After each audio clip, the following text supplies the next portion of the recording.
Ահաբեկիչներ, թե ազգի հերոսներ։ Ավելի քան 100 տարի առաջ այս հարցը հետաքրքրում էր կայսրություններին, որը տարբեր ենթադրությունների տեղիք էր տալիս։ Այսօր այս կուսակցությունը հաճախ ընկալվում է որպես սովորական քաղաքական ուժ և բազմաթիվ կուսակցություններից մեկը։ Սակայն այն ժամանակ 19-րդ դարի վերջին և 20-րդ դարի սկզբին ամեն ինչ այլ էր։ Այն ժամանակ այս կուսակցության անունը հայտնվում էր ոստիկանական հաղորդագրություններում, բարձրագույն մակարդակի դիվանագիտական հեռագրերում և եվրոպական առաջատար թերթերում։ Հենց այս կուսակցությունն էր, որ մի պահ դարձավ հայկական ամենաազդեցիկ ուժը։ Հասկանալու համար, թե ինչպես մի քանիսը միավորվելով կարողացան մարտահրավեր նետել կայսրություններին և թե ինչու նրանց ժառանգությունը առ այսօր դեռ վիճահարույց է, պետք է վերադառնալ այնտեղ, որտեղից ամեն ինչ սկսվել է՝ դավադրությունների, հեղափոխությունների և գոյատևման հուսահատ պայքարի ժամանակաշրջան։ Բարև ձեզ, ես Սուրեն Պետրոսյանն եմ։ Այսօր կխոսենք Հայ հեղափոխական դաշնակցության մասին։ Կուսակցություն, որը կարևոր դեր և նշանակություն է ունեցել մեր պատմության ընթացքում, սակայն որի նկատմամբ մինչ օրս վերաբերմունքը չափազանց հակասական է։ Բաժանորդագրվեք մեր ալիքին, կիսվեք թողարկումով, նպաստելով կարևոր բովանդակության տարածմանը։ Իսկ մենք սկսենք։ Ազգային ինքնորոշման գաղափարները տարածվում էին ողջ Եվրոպայով մեկ։ Իտալացիները պայքարում էին միավորման համար, գերմանացիները ձևավորում էին ազգային պետություն, իսկ հույնները, սերբերը և բուլղարացիները ելել էին օսմանյան տիրապետության դեմ։ Հայ մտավորականությունը ուշադիր հետևում էր այդ զարգացումներին։ Հասարակական գործիչները, հոգևորականները և ուսանողները աստիճանաբար եկան այն եզրակացության, որ հայկական հարցը պետք է քաղաքականացվի։ Այսպես սկսեցին ի հայտ գալ առաջին հայկական քաղաքական կազմակերպությունները օսմանյան և ռուսական կայսրություններում։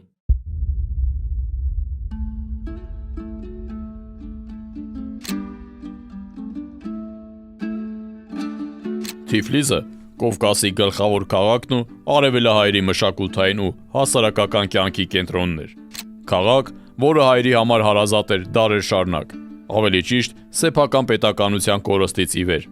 Հենց այստեղ 1890 թվականի ամռանը հավաքվեցին մի խումբ մարդիկ և հայտարարեցին Հայ հեղափոխական դաշնակցության ստեղծման մասին։ Հիմնադիրների գլխավոր նպատակը պաշտպանել Օսմանյան կայսրության հայ բնակչությանը և պայքարել նրանց քաղաքական իրավունքների համար։ Շարժման հիմնադիրներն էին Քրիստափոր Միքայելյանը, Սիմոն Զավարյանը և Ռոստոմ Զորյանը։ Կուսակցության գործունեությունը ուներ երկու ուղղություն՝ մեկը կազմակերպչական, որը ներառում էր քարոզչությունը, կոմիտեների ստեղծումը և դրամահավաք գործունեությունը, իսկ մյուսը մարտական, ուժային պայքար օսմանցիների դեմ։ Կազմակերպությունն ուներ ապակենտրոնացված կառուցվածք։ Արևելյան կոմիտեները համակարգվում էին Թիֆլիսի կենտրոնի միջոցով, իսկ արևմտյանը Կոստանդնուպոլսի և Եվրոպայում գտնվող դրոշակ թերթի խմբագրության միջոցով։ Կուսակցությունը շատ արագ սկսեց ճանաչում ձեռք բերել երկու կայսրությունների բնակչության շրջանում, ինչը վկայում է կուսակցական կառույցների բավականին արդյունավետ գործունեության մասին։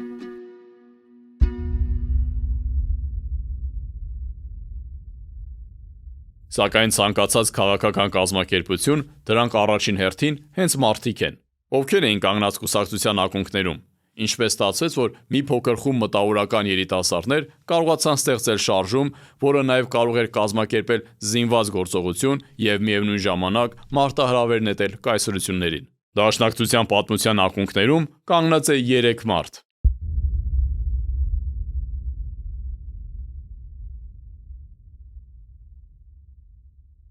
Քրիստափոր Միքայելյանը ծնվել է 1859 թվականին Նախիջևանի վերին Ագուլիս հայկական գյուղում։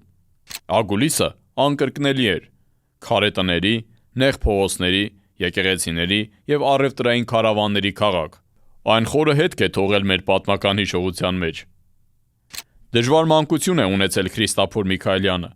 Նա վաղ հասակում կորցրել է ծնողներին և դեռ փոքր տարիքից սովորել է կյանքի ամենակարևոր դասը՝ հույսը դնել բացառապես իր վրա։ Եվ այսպես մեծանալով Ագուլիսցի երիտասարդը մեկնում է Թիֆլիս։ 19-րդ դարի վերջին այս քաղաքը դարձել էր նոր գաղափարների և հեղափոխական մտքի իսկական կենտրոն։ Այստեղ 1880 թվականին, չնայած կյանքի բոլոր դժվարություններին, Տաղանդավոր երիտասարդը ավարտեց բարձրագույն մանկավարժական դպրոցը, սակայն նա դրան չբավարարեց։ Շուտով Քրիստափորը հայտնվեց Մոսկվայում եւ դարձավ Մոսկվայի համալսարանի ազատ ունկնդիր։ Նա վերադառնում է Կովկաս այն ժամանակ, երբ հայերի վիճակի մասին Օսմանյան կայսրությունից խիստ մտահոգիչ լուրեր էին հասնում։ Նա ներգրավում է հասարակահաղական կյանքին, իսկ ինքնապաշտպանության վերաբերյալ գաղափարները նրան հանգիստ չեն տալիս։ 1890 թվականին իր համախոհների հետ միասին նա դարձավ Դաշնակցության համահիմնադիրներից մեկը։ Այդ պահից սկսած նրա կյանքը վերածվեց քաղաքից քաղաք եւ երկրից երկիր անընդհատ տեղափոխությունների։ Թիֆլիս, Ժնև, Փարիզ, Սոֆիա եւ Կոստանդնուպոլիս։ Չնայած նրա հեղափոխական գործունեությանը, ժամանակակիցները հաճախ էին հիշում նրա մեղմ ու հանգիստ բնավորությունը։ Բռնությունը Միքայելյանի համար չէր, նա մտավորական էր, սակայն դարաշրջանը, որում նա ապրում էր, նրան հաճախ էր մղում արմատական որոշումների։ Նա անձամբ էր մասնակցում մարտական խմբերի ստեղծման ու գործողությունների կազմակերպմանը։ Նրա կյանքը անսպասելիորեն ընդհատվեց։ 1905 թվականին Բուլղարիայում պայթուցիկների փորձարկման ժամանակ, որը նախատեսված էր ուղարկել Օսմանյան կայսրություն, տեղի ունեցավ պայթյուն։ Քրիստափոր Միքայելյանը զոհվեց։ Մահանալով այդքան վաղ տարիքում նա չհասցրեց իրականացնել իր բոլոր ծրագրերը, իսկ կուսակցությունը կորցրեց բարձրագույն ղեկավարության իր ամենագաղափարական եւ հետեւողական անդամներից մեկին։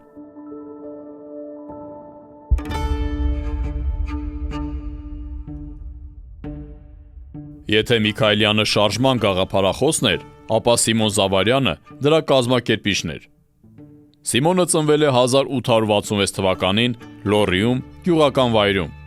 սակայն նա կարողացել է լավ կրթություն ստանալ։ Սկզբում Թիֆլիսի ռեալական դպրոցում, ապա Մոսկվայում, որտեղ ուսումնասիրել է գյուղատնտեսություն։ Նա մտահոգված էր իրական տնտեսական խնդիրներով, գյուղատնտեսության զարգացմամբ եւ Կովկասի ապագայով։ Նա Քրիստափոր Միքայելյանի հետ ծանոթացել է 1880-ականների վերջին Թիֆլիսում եւ որի հետ համագործակցությունն էլ հետագայում հանգեցրեց կուսակցության ձևավորմանը։ 1890-ական թվականներին Զավարյանն ակտիվորեն մասնակցել է Դաշնակցության աշխատանքներին։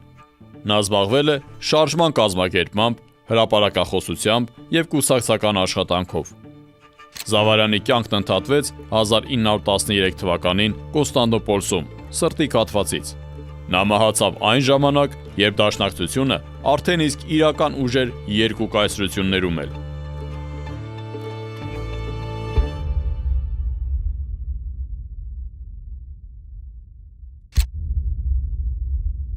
Կուսակցության երրորդ համահիմնադիրը Ռոստոմ Զորյանն էր, կուսակցության շարժիչ ուժը։ Նա ծնվել է 1867 թվականին Արևելյան Հայաստանի պատմական Գողթն գավառում, ուսանել է Թիֆլիսում, Բաքվում եւ նույնիսկ Մոսկվայում։ Զարմանալի է, որ երեք հիմնադիրներն էլ ծնվել են պատմական Հայաստանի գյուղական վայրերում, եւ երեքն էլ կարողացել են ստանալ բարձրագույն կրթություն լավագույն կրթական հաստատություններում, ինչը այն ժամանակվա համար բավականին մեծ խնդիր էր գյուղում ծնված մարդկանց համար։ 1918 թվականին Ռոստոմ Զորյանը մասնակցեց Բաքվում հայերի ինքնապաշտպանության կազմակերպմանը։ Շարունակական ակտիվ գործունեության ու բանտարկության տարիները թողել էին իրենց հետքը։ Նրա առողջությունը քայքայվել էր։ Ռոստոմը մահացավ Դաշնակցության մեկ այլ ականավոր գործիչ Արամ Մանուկյանի հետ միաժամանակ։ 1919 թվականի հունվարին։ Արամ Մանուկյանի նվիրված թողարկումը կարող եք դիտել մեր YouTube-յան ալիքում։ Ուսուցիչներ, ուսանողներ եւ հրապարակախոսներ։ Նրանք պրոֆեսիոնալ հեղափոխականներ չէին, սակայն հենց նրանք կարողացան ձևավորել շարժում, որը տասնամյակներ շարունակ ձևավորեց եւ սահմանեց հայ ժողովրդի քաղաքական կյանքը։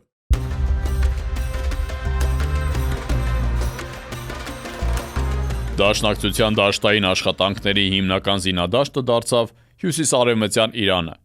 Թավրիզը, Սալմաստը, Խոյը եւ Մակուն։ Այստեղ ստեղծվեցին մարտական կենտրոններ, զենքերի հավաքման արհեստանոցներ եւ կազմավորվեցին մարտական ստորաբաժանումներ։ Պարսկական իշխանությունների համեմատաբար չեզոք դիրքորոշումը թույլ տվեց հայ հեղափոխականներին գործել շատ ավելի վստահ, Ավելին, տեղանքը աշխարհագրական իմաստով ուղղակի կատարյալ էր, այն մոտ էր Արևմտյան Հայաստանին, պատմական Վասպուրականին։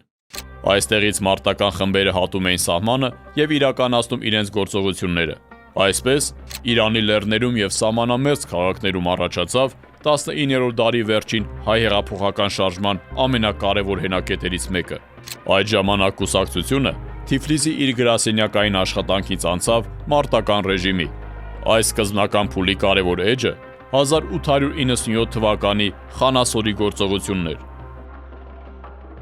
Քրդական Մազրիկ ցեղի և նրա առաջնորդ Շերիֆ Բեկի դեմ հանկարծակի հարձակումը։ Ցեղը և նրա առաջնորդը հավատարմորեն ծառայում էին Օսմանյան իշխանություններին և Համիդիեների անդամներ էին։ Այն հիմնական ուժն էր, որը պարբերաբար ճնշում էր գործադրում և հանցանքներ գործում գյուղական հայ բնակչության դեմ։ Կուսակցության առաջնորդները այս գործողությունը դիտարկում էին որպես յուրատեսակ նշան, առ այն, որ հայկական կողմը պատրաստ է պատասխանի և անգամ դաժանության, եթե դրա կարիքը լինի։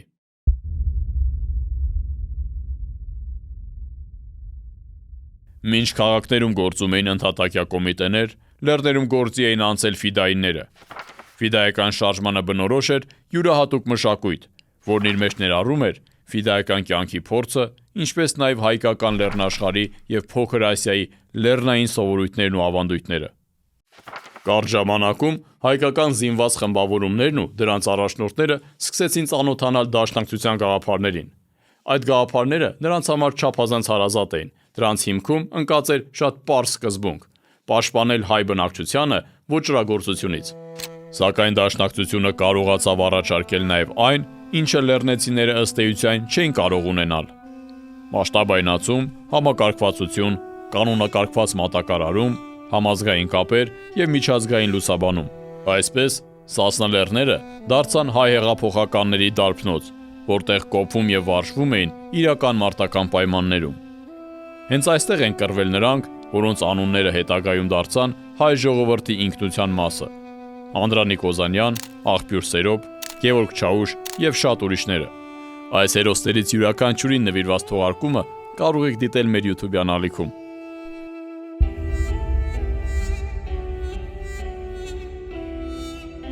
Կարճ ժամանակում պետականություն չունեցող հայ ժողովրդի տարբեր շերտերը իրենց գործունեությունը և էներգիան սկսեցին իրացնել կուսակցությունների միջոցով։ Խանասորի գործողությունը, Արևմտյան Հայաստանում գործող ֆիդայական խմբերը,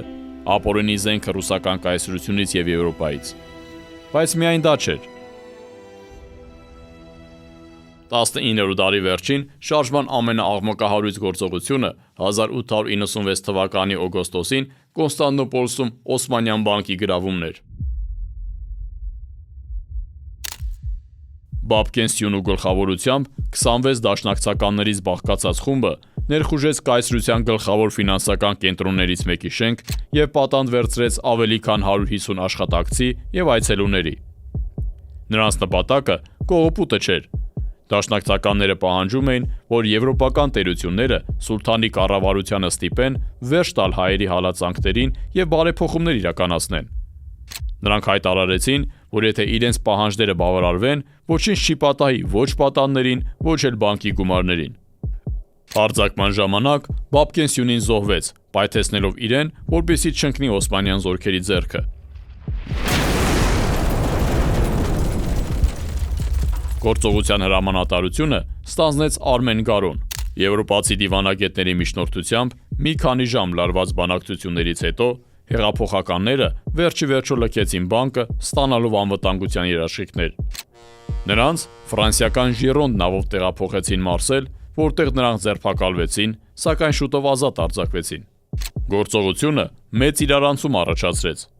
Եվրոպական մամուլը լուսաբանեց աննախադեպ իրադարձության մասին։ Գումարը չէր գողացվել, ոչ մի պատանդ չէր տուժել, և առաջին անգամ Եվրոպայի ուշադրությունը կենտրոնացված էր հայկական հարցի վրա։ Այս գործողությունը անմիջապես չփոխեց հայերի վիճակը Օսմանյան կայսրությունում, սակայն այն ցույց տվեց, որ հայկական շարժումը պատրաստ է վճռական և շարունակական պայքարի, որը իր հերթին, թեկուզ որոշ ժամանակով, սակայն համաշխարհային ուշադրությունը սևեռեց հայկական հարցի վրա։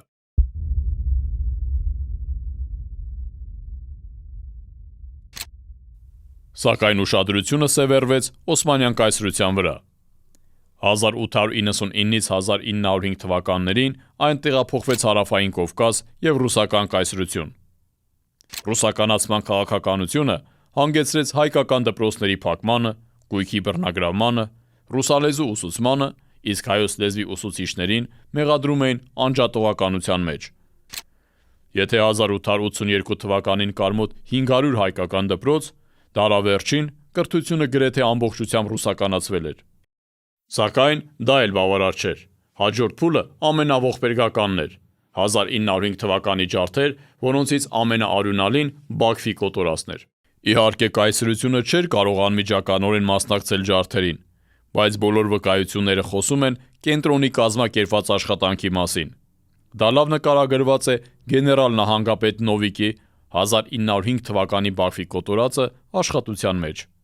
Դաշնակցության արձագանքը չուշացավ։ Սադրանքի և գործողությունների, իսկ ավելի ճիշտ անգործության համար կուսակցությունը դատապարտեց տարածաշրջանի կայսրական բարձրագույն պաշտոնյային արքայազն Նակաշիձեին։ Դատավճիռն կատարածվեց և արքայազն Նակաշիձեն վերացվեց դաշնակցականների կողմից։ Մեկ այլ ավելի վաղ հայտնի դրվագ, երբ գեներալ նահանգապետ Իշխան Գոլիցինը արտաբերեց իր հայտնի արտահայտությունը. «Ես մի հայ կթողնեմ, այն էլ Թիֆլիսի թանգարանում»։ Այս պաշտոնյան աչքի էր ընկնում հայ բնակչության նկատմամբ իր առանձնահատուկ ատելությամբ և առավելագույնս մարմնավորում էր տարածաշրջանում վարվող ողջ քաղաքականությունը։ 1903 թվականի հոկտեմբերի 27-ին Իշխան Գոլիցինը ծանր վիրավորվեց մահափորձի ժամանակ, այս անգամ հնչակյան կուսակցության ներկայացուցիչների կողմից։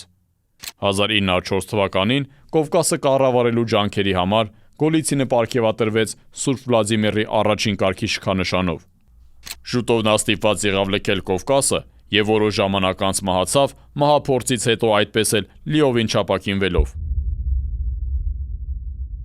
Կայսրությունը իհարկե պայքարում էր կուսակցության դեմ։ Այս առումով հատկանշական է դաշնակցության գործը Սանկտ Պետերբուրգում, որը մեծ հնչեղություն ստացավ 1912 թվականի հունվարին։ 1911 թվականին տարբեր բանտերից մեղադրյալներին տեղափոխեցին Սանկտ Պետերբուրգ։ Դեկտեմբերի 14-ին բանտարկյալների մի մեծ խումբ Թիֆլիսից մեկնում է հյուսիս։ Այդտեղ էր նաև բանաստեղծ Հովհաննես Թումանյանը, որը 1911 թվականի հոկտեմբերի 31-ին Սենատի հրամանով երկրորդ անգամ ձերբակալվել և ընդգրկվել էր ահաբեկիչների ցուցակում։ Քննչական արձանագրության մեջ նրա անվան դիմաց գրված էր. «Դաշնակցության հայտնի անդամ, որը մասնակցել է բոլոր կոմիտեներին»։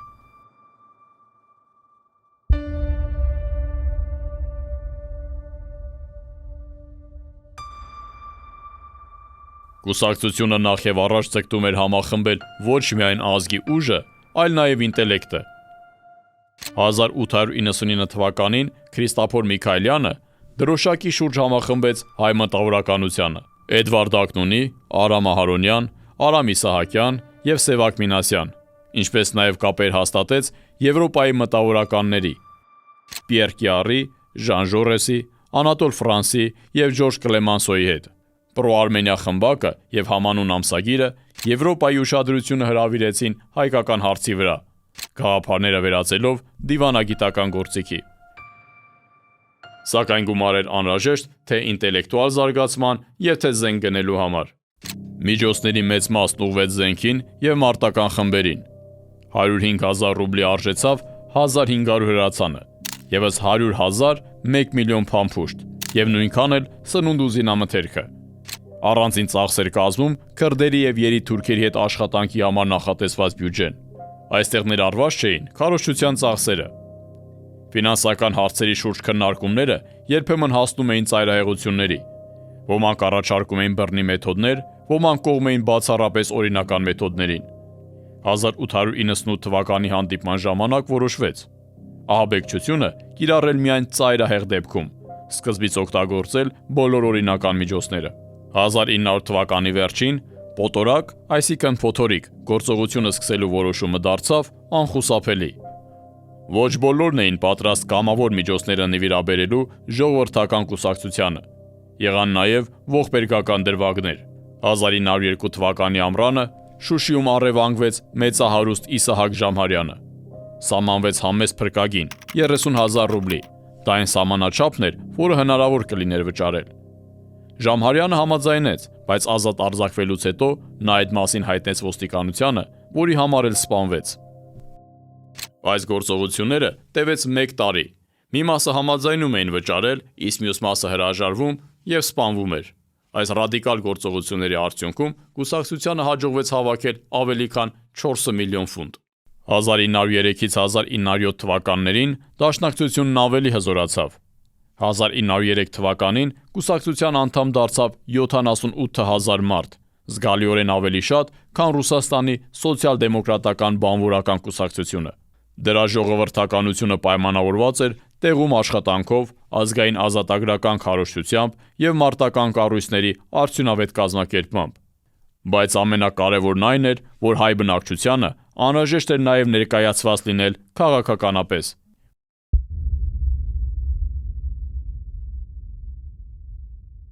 Այսօր, երբ փորձում են վերախմբագրել մեր պատմությունը, զրկելով մեզ պատմական հիշողությունից եւ փոխելով մեր ինքնությունը, ներկայացնելով մեզ միայն որպես ազգ, որի միակ խնդիրը կուշտ ապրելն ու առևտուր անելն է, դժվար է պատկերացնել այն ժամանակ 20-րդ դարին կուսակցության ներսում տիրող վեհ գաղափարները։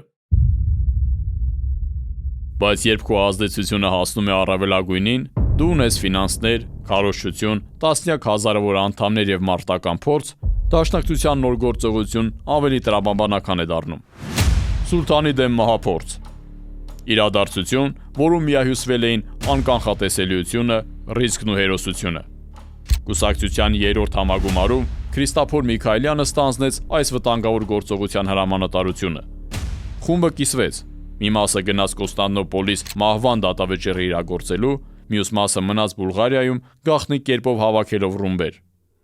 Մտահաղացումը հստակ էր։ Պայթունը պետք է տեղի ունենար այն պահին, երբ սուլթանը մզկիթից դուրս գալով պիտի նստեր իր կառքը։ Չնախատեսված հանգամանքների դեպքում մասնակիցները պետք է տասնյակ նռնակներ նետեին, քաղաքը վերածելով քաոսի։ Սակայն ճակատագիրը այլ բան էր կանխորոշել։ 1905 թվականի հունվարին Քրիստափոր Միքայելյանը փորձարկում է Կարմիր Սուլթան ռումբը։ Վերջին պայթյունը ողբերգական եղավ։ Նա մահացավ, ձեռնունն այն թողնելով կուսակիցներին։ Նրա մահից հետո գործողությունը ղեկավարում էր Սաֆոն, որն այնքան էլ փորձառու կազմակերպիչ չէր։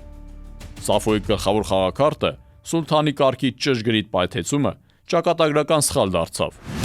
Ռումբը պայթեց 108 վայրկյան շուտ։ Սուլթանը բռնված լինելով շեյխի հետ զրույցի, ուշացավ։ Գործողությունը ձախողվեց, թողնելով միայն ավերածություններ։ Մեկ պայթյունը կարող էր փոխել ողջ պատմությունը։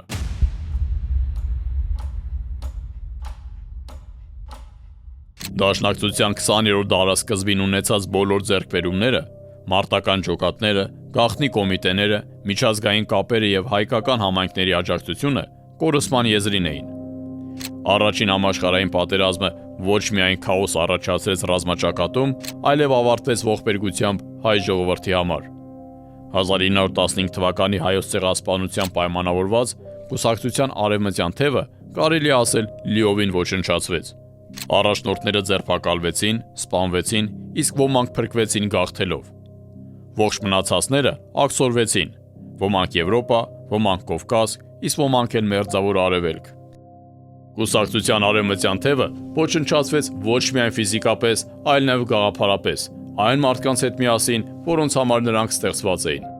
Աշխարհը, որտեղ համարձակ գործողությունները, ֆիդայիների սխրանքները եւ միջազգային դիվանագիտությունը կարող են հայերին հույսի գոնե մի փոքր նշույլ տալ, ընդմիշտ անհետացավ։ Դրան փոխարինեցին քաոսը, գաղթը եւ կորստի դառնությունը։ Կորցնելով իր արևմտյան թևը, դաշնակցությունը մտավ նոր փուլ, որտեղ նրա բարձրագույն ղեկավարությունը հիմնականում կազմված էր ռուսահայերից կամ արևելահայերից։ Այս շրջանում առաջանում են հսկայական հարցեր, հակասություններ եւ հիասթափություններ։ Արևմտահայերը օրորի զգում էին, որ աստիճանաբար խզվում է կապը,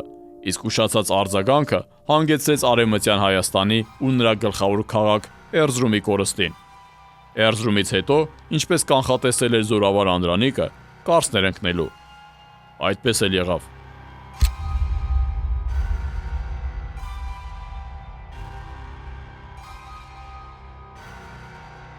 Պատերազմից հետո դաշնակցությունը կարևոր դերակատարում է ունենում 1918 թվականին Հայաստանի առաջին հանրապետության ձևավորման գործում։ Սակայն սա արդեն ամբողջությամբ այլ պատմություն է, այլ պայքար եւ այլ քաղաքական իրականություն։ Ժողովրդական կուսակցությունը, որը ձևավորվել էր 19-րդ դարի վերջին որպես հեղափոխականների ընդհատակյա ցանց, որն այլընտրանքային ճանապարհով զենք էր անցկացնում կայսրական սահմաններով ու կազմակերպում համարձակագործողություններ, ընդմիշտ կմնա որպես հայ ազգային շարժման բարդ ու հակասական պատմության մի մասը։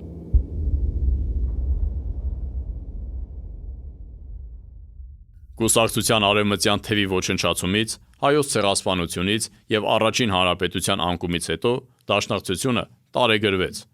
Այս նոր փուլի մասին գրել է կուսակցության ականավոր գործիչ եւ առաջին հանրապետության վարչապետ Հովհաննես Քաջազնունին։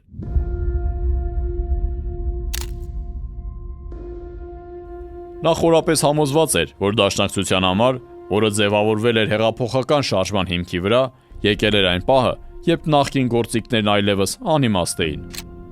Նրա դերը որպես քաղաքական ուժ սպառվել էր։ Այն այլևս չէր կարող անմիջականորեն ազդել Հայաստանում տեղի ունեցող իրադարձություններին, մարտահրավեր նետել պետություններին կամ զինված գործողություններ կազմակերպել։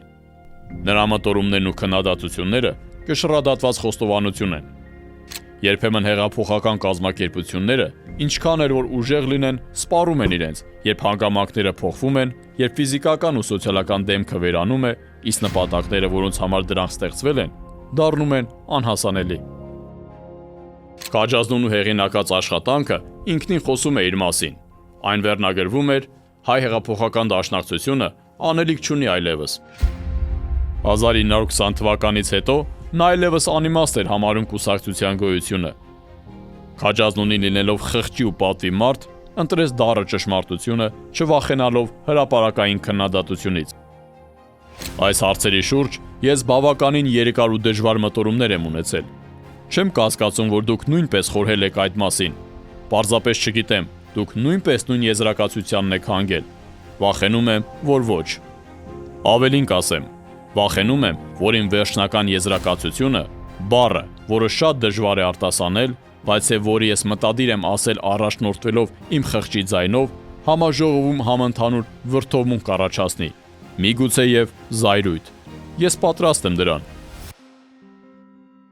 Բայց դաշնակցությունը չանհետացավ։ Նրա առաջնորդները իրենց գործունեությունը շարունակեցին Սփյուռքում։ Այսօր մենք նպատակ չունենք եւ չենք անդրադառնա հայ հեղափոխական դաշնակցության տեղին եւ դերին, իսկ Հայաստանի Հանրապետությունում նրանց վիճելի կարգավիճակին։ Միայն կասենք, որ կուսակցությունը կորցրել է երբեմնի ուժն ու կարողությունը։ Ոմանց համար դաշնակցության գործունեությունը 20-րդ դարաշրջանի մեր խնդիրների պատճառն է, իսկ ոմանց համար է մեր բոլոր հերոսությունների աղբյուրը։ Իսկ դուք ինչ կարծիք ունեք դաշնակցության պատմական դերակատարման վերաբերյալ։ Գրեք ձեր կարծիքը մեկնաբանությունում, ես սիրով այն կարդում եմ։ Ձեզ հետ է Սուրեն Պետրոսյանը։ Եղեք ոգով ուժեղ եւ մի շնորհ հանդիպում։